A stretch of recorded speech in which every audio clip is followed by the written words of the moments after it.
Dia 12 da guerra no Oriente Médio, senhoras e senhores. Neste ano surpreendente, obrigado por acompanhar o Warfronts Paraguay. Tivemos que abrir espaço para o que está se tornando o próximo dominó, uma operação americana. Mais uma contra Cuba, uma tomada amigável. É assim que Donald Trump está descrevendo o que pode estar por vir para Havana, e ele certamente está preparando o terreno. O cerco dos Estados Unidos, desde janeiro, está realmente começando a apertar. No mês passado, foi o primeiro mês em que a ilha não recebeu nenhuma importação de petróleo de nenhuma fonte, não menos do que o habitual, mas zero mesmo. A situação chegou ao ponto em que aviões não podem pousar lá por falta de combustível para decolarem novamente. Hospitais suspenderam indefinidamente quase todos os procedimentos que não sejam de risco de vida. Mas a queda do regime em Havana vem sendo prevista sem sucesso há mais de meio século, a esta altura. E considerando que os Estados Unidos estão um pouco ocupados no Oriente Médio, o que isso realmente pode significar para a ilha? E será que ela realmente se tornará o próximo alvo militar de Trump? O cerco? Agora, quando cobrimos Cuba no nosso canal Irmão Homefronts, lá em janeiro, foi logo após a prisão do presidente venezuelano Nicolás Maduro. A ilha já estava em uma situação bem difícil. Apagões rotativos faziam parte do dia a dia, a economia estava em crise e a rede elétrica sofreu vários colapsos no ano anterior, que o governo mal conseguia remendar a cada vez. Mas, embora fosse claro que Havana estaria definitivamente na mira do governo daqui para frente, especialmente ao ser completamente cortada de sua fonte de energia em Caracas, uma mudança real de regime ainda era algo hipotético. O grande motivo para isso, na época, era que o Irã seria o próximo, como dissemos para vocês. Bem, vemos como essa previsão se concretizou, liberando a próxima posição na fila, que desde então parece ter sido ocupada por Cuba. O que aconteceu nos 2 meses, desde o nosso último episódio, foi que o corte do petróleo venezuelano acabou sendo o início de uma campanha ainda mais ampla para cortar cada dólar, cada barril e cada rota de fuga que restou ao regime. No setor de energia, pouco se notou que o México superou a Venezuela como principal fornecedor de petróleo para Cuba no ano passado. Na reação à operação, a presidente mexicana Claudia Sheinbaum prometeu cumprir os contratos sem aumentá-los, apenas entregando o acordado, tratando o tema como soberania e questão humanitária. Há de se reconhecer, um navio-tanque chegou a Havana em janeiro. Mesmo assim, era só uma parte do que as ilhas precisavam e não duraria. No dia 29 de janeiro, o governo Trump emitiu a Ordem Executiva 14.380, declarando emergência nacional, permitindo ao presidente impor tarifas. Essa medida visava qualquer país que vendesse ou fornecesse petróleo, direta ou indiretamente, para Cuba. O ponto crucial é o alcance do tratado. A ordem permitia tarifas extras sobre todas as importações dos países infratores, não só produtos energéticos, o que para o México significava que manter remessas para Havana poderia gerar sanções em todo o comércio do USMCA com os Estados Unidos. Quase imediatamente, Sheinbaum reconheceu pouco depois que as entregas estavam atualmente suspensas. Ela chamou isso de decisão soberana em meio a flutuações, mas o momento deixou claro o real motivo da medida. O México passou a enviar só ajuda humanitária, como alimentos e remédios, sem exportar petróleo bruto para a ilha. Ainda assim, Havana não está totalmente isolada no mundo. E a Rússia fez tentativas esporádicas de enviar petroleiros. Mas as ameaças dos Estados Unidos contra transportadoras terceirizadas têm impedido qualquer ação significativa, pelo menos até agora. A infraestrutura para processar o pouco que chega está sumindo. Um incêndio em 13 de fevereiro tirou uma refinaria de operação temporariamente. Antes disso, as reservas de combustível da ilha já tinham caído, levando ao cancelamento de muitos voos comerciais no mês passado, pois os aeroportos ficaram sem combustível de aviação. Embora o bloqueio do petróleo tenha ganhado manchetes, e com razão, ele faz parte de uma campanha de estrangulamento financeiro, que de certa forma tem sido ainda mais metódica. Grande parte disso já estava em andamento antes de Maduro ser preso. A lista restrita de Cuba, que impede transações de americanos com centenas de organizações cubanas ligadas aos setores militar e de inteligência, foi restabelecida. No primeiro dia do segundo mandato de Trump, o governo também não perdeu tempo para expandir a lista original. A Orbit, um dos últimos canais por onde dólares americanos ainda chegavam à ilha como remessas, foi incluída. Isso cortou as últimas entradas de moeda estrangeira do exterior. Além das finanças, o governo atingiu as duas maiores fontes de moeda forte do regime, exceto o petróleo. O Programa de Brigadas Médicas de Cuba envia médicos ao exterior, sendo descrito por críticos como exportação de trabalho forçado. E o turismo, no caso do primeiro, novas restrições de visto para Cuba e para terceiros países. As medidas contra as autoridades envolvidas na administração desses programas têm como objetivo cortar o fluxo na sua origem. O turismo, outro meio de sobrevivência, foi afetado tanto pelas restrições de viagem restabelecidas e endurecidas, quanto pela falta de combustível, que causou apagões crônicos no país. Sabe, coisas que tornam a viagem bem menos do que uma escapada de luxo. O efeito combinado de tudo isso é uma ilha que atualmente está ficando sem quase tudo ao mesmo tempo: combustível, dólares, comida.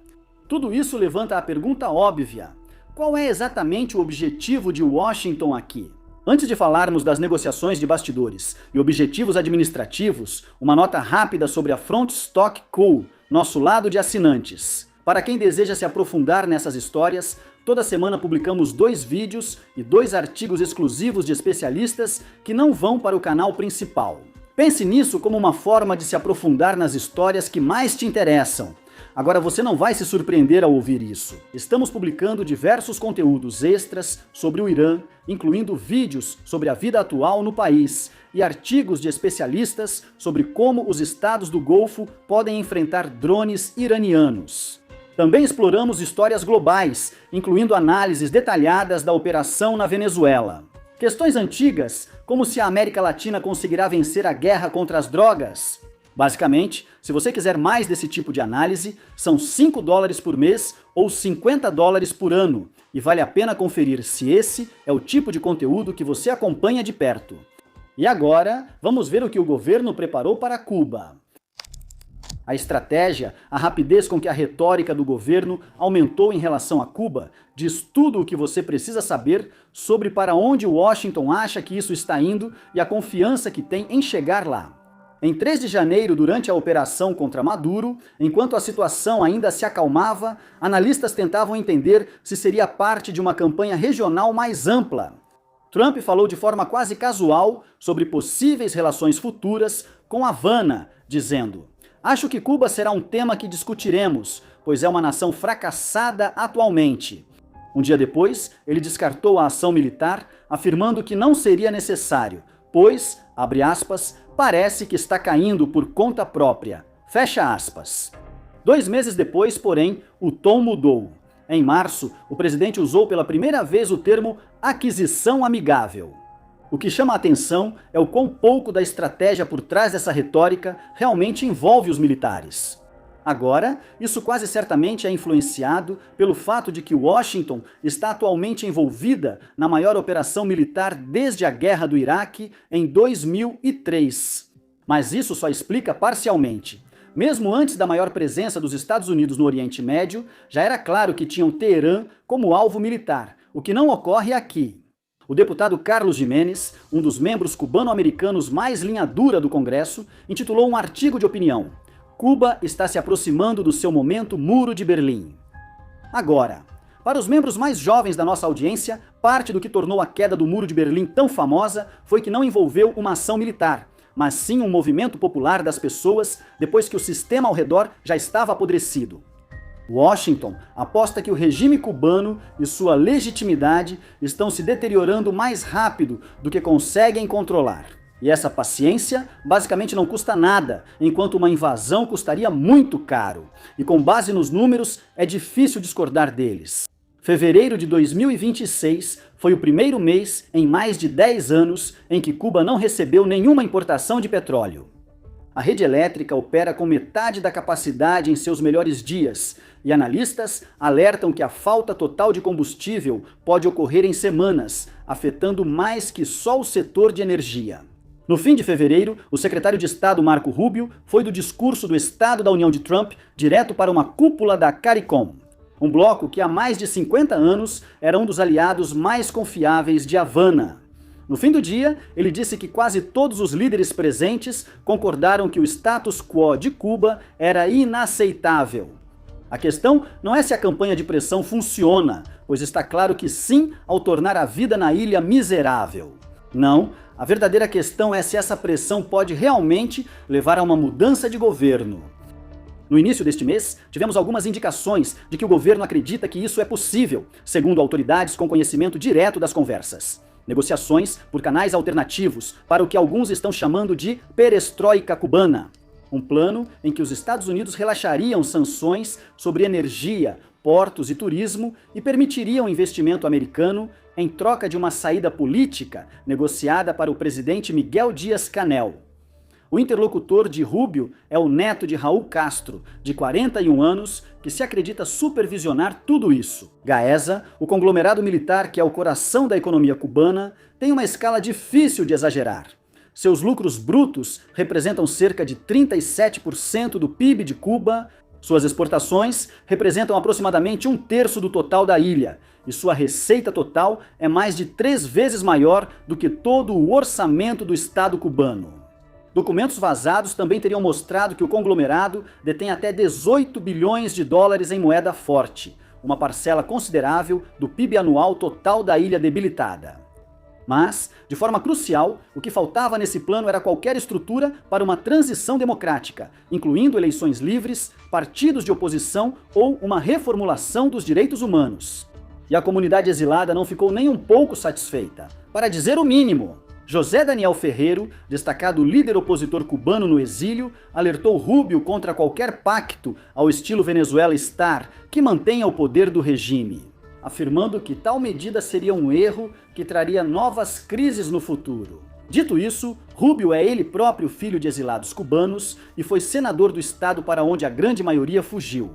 E para qualquer um que tenha passado algum tempo interagindo com a população cubana de Miami, leva cerca de 5 segundos para perceber qual é o consenso geral sobre o regime em Havana. Ou seja, não se trata exatamente de um homem que cresceu admirando a família Castro. Adotar uma postura rígida contra o governo de lá sempre esteve no centro da sua política externa. Uma possível interpretação é que a postura firme em relação a Cuba representa uma posição contínua, substituindo o homem no topo por alguém mais disposto a promover reformas. E a partir daí, começar a trabalhar no que está por vir. Mas seja qual for o objetivo final de Washington, a campanha de pressão não está esperando os diplomatas resolverem a situação e nem a rede elétrica cubana. Contagem regressiva para a hora zero. Então, quando falamos sobre apagões programados, as quedas de energia ocasionais que todos nós experimentamos de vez em quando durante tempestades fortes podem vir à mente. Um incômodo, quero dizer, talvez em um apagão particularmente longo, você não consiga carregar seu celular por um tempo. Ou pior de tudo, você pode ficar sem acesso à nossa cobertura aqui no War Fronts até que as coisas voltem ao normal. Não, espera. O que acontece em Cuba é um universo diferente. No dia 4 de março, a usina termoelétrica Guiteras, a mesma instalação antiga, cujo colapso em outubro de 2024 mergulhou a maior parte da ilha na escuridão, caiu mais uma vez. Desta vez, afetou 2/3 da ilha. Consertaram em 4 dias, mas o dano já estava feito. Mesmo após voltar a funcionar, a rede operava com menos da metade da demanda nacional. Durante a crise, Cuba estava produzindo cerca de 1.200 megawatts, contra uma necessidade de mais de 2.200, e os apagões que costumavam durar de 12 a 14 horas, agora já passam de 20. Em resumo, a má gestão crônica e um bloqueio de 2 meses causaram à rede elétrica de Cuba o que o Kremlin levou 4 anos de bombardeios constantes para fazer a da Ucrânia. O que isso significa na prática é que a vida cotidiana em Cuba voltou a algo mais próximo do período pré-industrial. Geladeiras são inúteis devido à duração dos apagões, tornando impossível armazenar produtos perecíveis. A maioria dos caminhões de lixo de Havana está parada por falta de combustível, acumulando lixo por semanas, que depois é queimado na rua. Mais de 80% da infraestrutura de bombeamento de água do país funciona com eletricidade, o que significa que quando a energia acaba, a água também para de chegar. Cerca de 1 milhão de cubanos dependem de caminhões-pipa, que também necessitam de combustível. Famílias enchem baldes durante as poucas horas de energia, correndo para concluir tarefas básicas antes que a luz acabe. O nível institucional é tão grave quanto, ou pior. Hospitais suspenderam quase todas as cirurgias não emergenciais no país. O sistema de saúde, antes orgulho do regime, está, segundo o ministro da Saúde, à beira do colapso.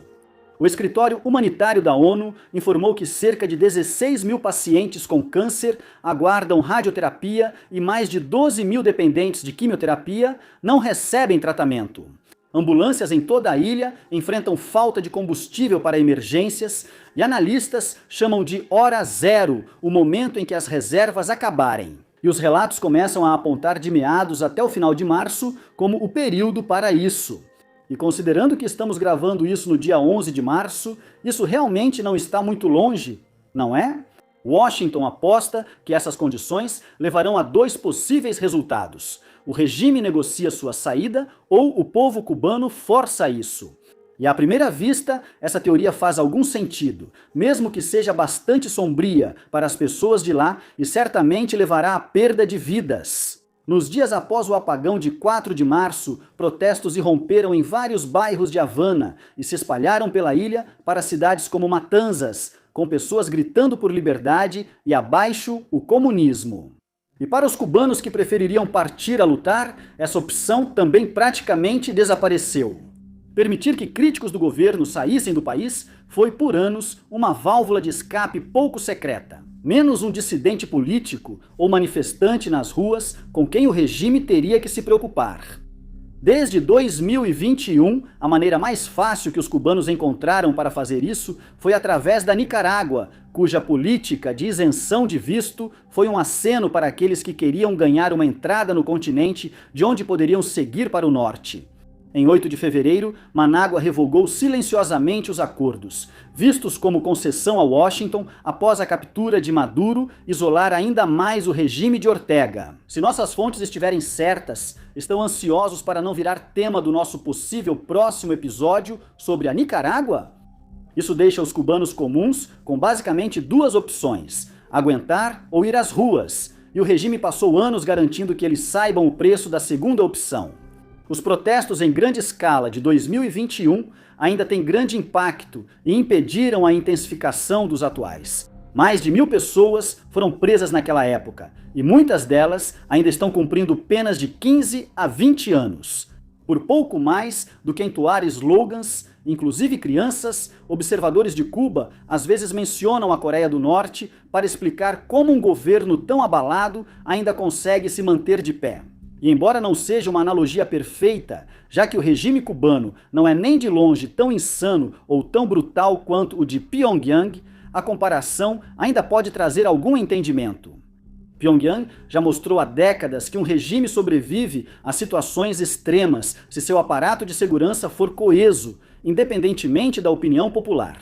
A fome pode ter matado centenas de milhares ou até milhões de norte-coreanos nos anos 90, mas a família Kim não vacilou. Na maioria das revoltas contra ditadores, o golpe fatal costuma ser a perda de confiança do próprio Estado, não um protesto em massa. Isso geralmente acontece quando o Estado já não está mais disposto a puxar o gatilho contra o próprio povo. Até 11 de março, não há relatos confiáveis de deserções nos serviços de segurança de Cuba. Isso ocorre devido à estratégia do regime para se proteger. Um decreto do final de 2025 ampliou os benefícios militares, enquanto os suprimentos para unidades relacionadas à defesa são explicitamente priorizados em relação às necessidades civis no plano de racionamento de emergência, e até agora isso tem dado resultado. As unidades de resposta rápida do Estado demonstraram nada menos do que uma convicção absoluta em se deslocar para cada foco de protesto sem hesitação. Depois, há o exemplo do Irã.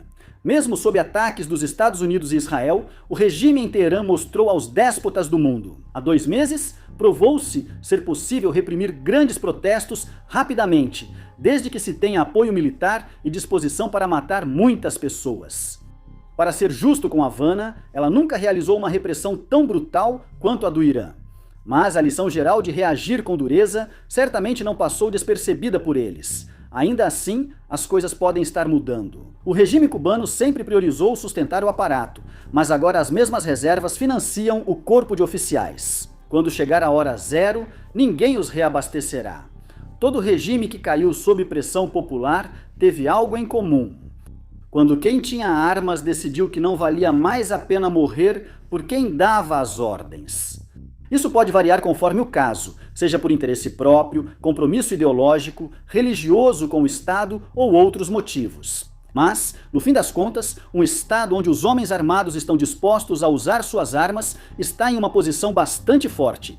E embora não sejamos especialistas em prever o futuro, temos que imaginar isso. Se Cuba não chegar a um acordo com Washington até o dia zero, vamos ver o comprometimento dos homens armados de lá sendo colocado à prova. Afinal, só o tempo dirá se o próximo passo será uma transição pacífica, uma revolução ou as sementes de mais uma intervenção militar. Obrigado por assistir.